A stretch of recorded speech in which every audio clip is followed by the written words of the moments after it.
Welcome back my channel. ये animal tissue यानी जंतु ऊतक की स्लाइड है। तो इसके पहले मैंने एनिमल फिजियोलॉजी के अंतर्गत आप लोगों को न्यूट्रिशन पूरा टॉपिक फिनिश कर दिया है। उसके वीडियो मेरे यूट्यूब में पड़े हैं, आप देख सकते हैं, कई पार्ट्स में हैं। इसी के क्रम में जो अगला टॉपिक है एनिमल टिश्यू, जिसको हम लोग जंतु ऊतक भी बोलते हैं। बहुत बड़ा टॉपिक है ये, छोटा नहीं है। और कोशिश यही करूँगा कि इस टॉपिक में जो भी इम्पोर्टेंट क्वेश्चन, चाहे वो आपके एकेडमिक पॉइंट ऑफ व्यू से हों या कंपटीशन पॉइंट ऑफ व्यू से हों, सारे कवर कर दूं और एक एक टॉपिक और एक एक डिफिनीशन को आपको क्लियर करता चलूँ। इसीलिए आप लोग वीडियो पूरा देखिएगा और जहाँ पर ना समझ में आए तो कमेंट के माध्यम से ज़रूर बताइएगा, तो उसको मैं तुरंत क्लेरिफाई कर दूंगा और आगे के वीडियो में उसको और अच्छा करने का प्रयास करूँगा। चलिए सेशन ये स्टार्ट करते हैं। देखिए, सबसे पहले एनिमल टिश्यू से पढ़ने से पहले हम लोगों को ये मालूम होना चाहिए कि what is the meaning of the tissue. ऊतक का मतलब क्या होता है, ऊतक कहाँ पाए जाते हैं, कैसे बनते हैं और इनका क्या फंक्शन है, मतलब कार्य है। देखिए, जो टिश्यू हैं वो प्लांट में भी होते हैं और एनिमल में भी होते हैं। पहली पॉइंट तो आप लोग ये नोट कर लीजिए। बेटा आप लोग कॉपी पेन लेके बैठ जाइए प्लीज़। मैं हमेशा कहता हूँ कि जब भी आप बैठो पढ़िए, एक कॉपी पेन जरूर रखिए अपने पास, क्योंकि हर चीज़ को मैं लिख नहीं सकता हूँ। कुछ अच्छी चीज़ें माइंड में आती हैं, मैं बता भी देता हूँ, तो उनको वहीं नोट डाउन कर लीजिए।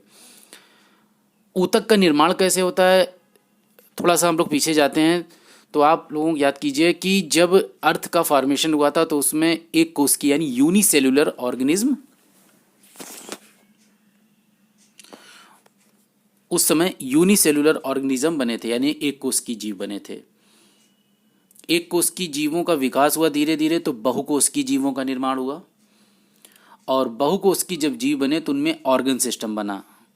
ठीक, मतलब तो हम लोग कैसे हैं, मल्टी सेलुलर हैं।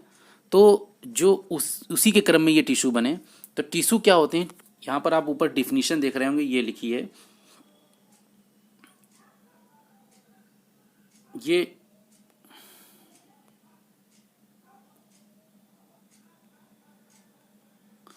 टिश्यू सेल के ऐसे समूह होते हैं जो स्ट्रक्चर फंक्शन में समान होते हैं। यानी अगर सिंपल भाषा में कहें तो the group of cell is called tissue, उसको हम लोग टिश्यू कहते हैं। अब जो ये टिश्यू बनते हैं ये संरचना में यानी स्ट्रक्चरली और कार्य में यानी फंक्शनली सेम होते हैं। टिश्यू का जो टर्म दिया था वो साइंटिस्ट बीचेट ने दिया था, ये आपको दिख रहा होगा, BICHAT, बीचेट ने दिया था। टिश्यू जो होते हैं वो, उनकी कैटेगरी कितनी होती है, वो टिश्यू 4 प्रकार के होते हैं। तो एक एक कैटेगरी लेके चलते हैं, आने वाले वीडियो में मैं इनको पूरा डिटेल में बताऊंगा। तो यहाँ पर उसको समझते हैं कि कितने प्रकार के होते हैं। तो जो पहली कैटेगरी है वो टिश्यू की कौन सी है, कनेक्टिव टिश्यू। इसको हिंदी में संयोजी ऊतक भी बोलते हैं। फर्स्ट पॉइंट, बॉडी के सभी अंगों को जोड़ने का कार्य करते हैं। नाम से ही लग रहा होगा ना, कनेक्टिव, कनेक्ट करना, जोड़ना। बॉडी को प्रोटेक्ट एवं सपोर्ट भी करते हैं। ये क्या करते हैं, बॉडी को प्रोटेक्ट भी करते हैं और सपोर्ट भी करते हैं। और इसका एग्जाम्पल कौन सा होगा बेटा, ब्लड हो गया। ठीक, तो ये हो गई पहली category, that is the connective tissue. दूसरी प्रकार के हैं एपिथेलियल टिश्यू, इन्हें उपकला ऊतक भी कहते हैं। बॉडी को कवर किए रहते हैं, पहला पॉइंट। नेक्स्ट, ग्लैंड का निर्माण करते हैं ये, और इसका एग्जाम्पल हो गया स्किन एपिडर्मिस। हमारी जो त्वचा होती है, त्वचा का निर्माण इन्हीं एपिथेलियल टिश्यू के द्वारा होता है।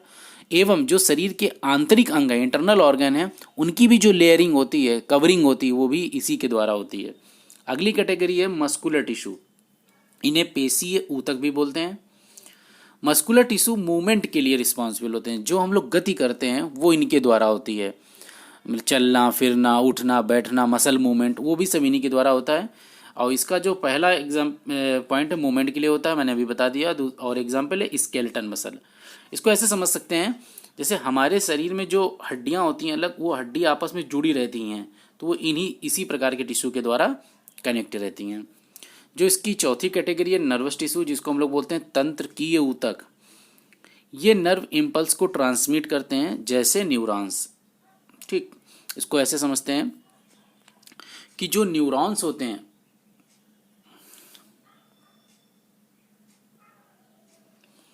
इसको ऐसे समझते हैं जो न्यूरॉन्स होते हैं वो हमारी बॉडी में क्या करते हैं, जो इम्पल्सेस होते हैं, जैसे आपको कहीं पर भी कुछ जल जाए तो आपको फील होता है ना कि हमारी बॉडी में पेन हो रहा है या जल रहा है।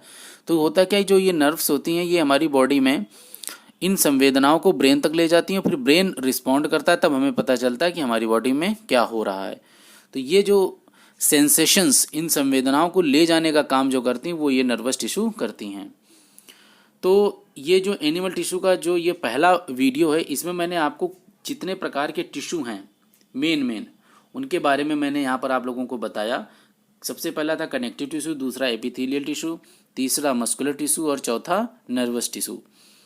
चारों कैटेगरी के बारे में मैंने आपको बताया। ये चारों टिश्यू कहाँ पाए जाते हैं उनके बारे में बताया। अब इसके अगले वीडियो में, एनिमल टिश्यू बड़ा टॉपिक है, मैंने पहले भी कहा था, इसके कई वीडियो आएंगे और शॉर्ट वीडियो हैं जिससे आप लोग हर चीज़ को बिल्कुल क्लियर करते चलें। तो अगले वाले वीडियो में हम इसका पहला उठाएंगे, that is the connective tissue, संयोजी ऊतक जिसे बोलते हैं। संयोजी ऊतक कितने प्रकार के होते हैं, हमारी बॉडी में कहाँ कहाँ पाए जाते हैं और इन संयोजी ऊतकों का क्या कार्य है, ये इतने बिंदुओं को लेकर इसका वीडियो नेक्स्ट आएगा। इसके बाद उसी के क्रम में फिर एपिथेलियल टिश्यू के बारे में चर्चा करेंगे, मस्कुलर टिश्यू के बारे में चर्चा करेंगे और फिर लास्ट में नर्वस टिश्यू के बारे में। टिश्यू सिस्टम बहुत ही इंपॉर्टेंट टॉपिक है। जो बच्चे ग्रेजुएशन मतलब बीएससी कर रहे हैं उसमें भी इससे रिलेटेड, उसमें ब्लड जो टॉपिक है बहुत इंपॉर्टेंट है, इसीलिए कनेक्टिव टिश्यू मैंने पहले रखा। तो जब मैं इसको पूरा बताऊंगा तो ब्लड के बारे में बताऊंगा। ब्लड से आपके यहाँ क्वेश्चन जरूर आते हैं, तो ब्लड से कितने प्रकार के क्वेश्चन बन सकते हैं वो जब इस टॉपिक को मैं बताऊंगा कनेक्टिव टिश्यू को, तो वहाँ पर क्लियर कर दूंगा। बाकी कम्पिटिटिव जो स्टूडेंट नीट की तैयारी कर रहे हैं उनके पॉइंट ऑफ व्यू से भी तो पूरा चैप्टर ही इंपॉर्टेंट है, कहीं से भी कुछ पूछ सकते हैं। लेकिन आने वाले वीडियो में जब मैं लेक्चर लूँगा तो मैं एक एक चीज़ बताता भी चलूँगा कि कौन कौन से क्वेश्चन कब पूछे गए और कहाँ से आने की प्रबल संभावना है। तो आशा है मेरा ये वीडियो आप लोगों को अच्छा लगेगा। प्लीज़ मेरे चैनल को लाइक सब्सक्राइब कीजिए, अधिक से अधिक मित्रों तक पहुँचाइए। आपकी जो भी कन्फ्यूजन है वो कमेंट में ज़रूर लिखिए, मैं उनको ज़रूर क्लियर करूँगा। Thank you.